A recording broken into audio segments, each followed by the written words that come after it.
ഈ പാച്ചവും അത്ഭുത വിളക്കും ഒക്കെ അത്യാവശ്യം എൻജോയ് ചെയ്ത് ആസ്വദിച്ച് കണ്ടിട്ടുള്ള ഒരാളാണ് നിങ്ങളെങ്കിൽ നിങ്ങൾക്ക് ധൈര്യമായിട്ട് ഹൃദയപൂർവ്വത്തിന് ടിക്കറ്റ് എടുക്കാം. ഓണത്തിനൊക്കെ ഫാമിലി ആയിട്ട് കണ്ടിരിക്കാൻ പറ്റിയ ഒരു ക്ലീൻ ഡീസൻറ്റ് എൻ്റർടൈനറാണ് ഹൃദയപൂർവ്വം.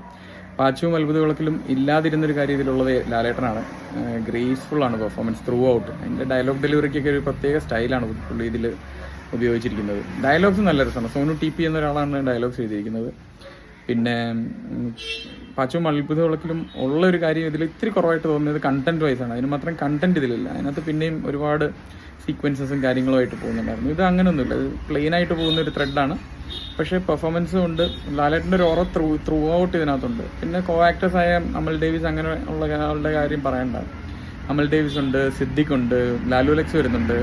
ഇവരെല്ലാം മാക്സിമം യൂസ് ചെയ്തിട്ടുണ്ടോ എന്ന് ചോദിച്ചാൽ ഇല്ല. പക്ഷേ അവരുള്ളത് കൊണ്ട് ഇതിനൊരു തീർച്ചയായിട്ടും ആനച്ചന്തം വന്നിട്ടുണ്ട്. ഒരു കളർഫുൾ പ്ലീസിങ് എക്സ്പീരിയൻസ് ആയിട്ട് നിങ്ങൾക്ക് കണ്ടിറങ്ങി വരാവുന്നൊരു പടമാണ്. ലൈറ്റ് ഹാർട്ടഡ് കോമഡീസ് ഒരുപാടുണ്ട്.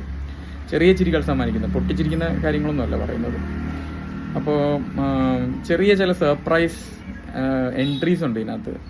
അതെല്ലാം കൊണ്ടും കണ്ടിരിക്കാൻ പറ്റിയൊരു നല്ല പടമായിട്ട് തന്നെയാണ് ഹൃദയപൂർവ്വം തോന്നുന്നത്. ഞാനൊരു മോഹൻലാൽ ഫാനാണ്. അതുകൊണ്ട് ഞാനത്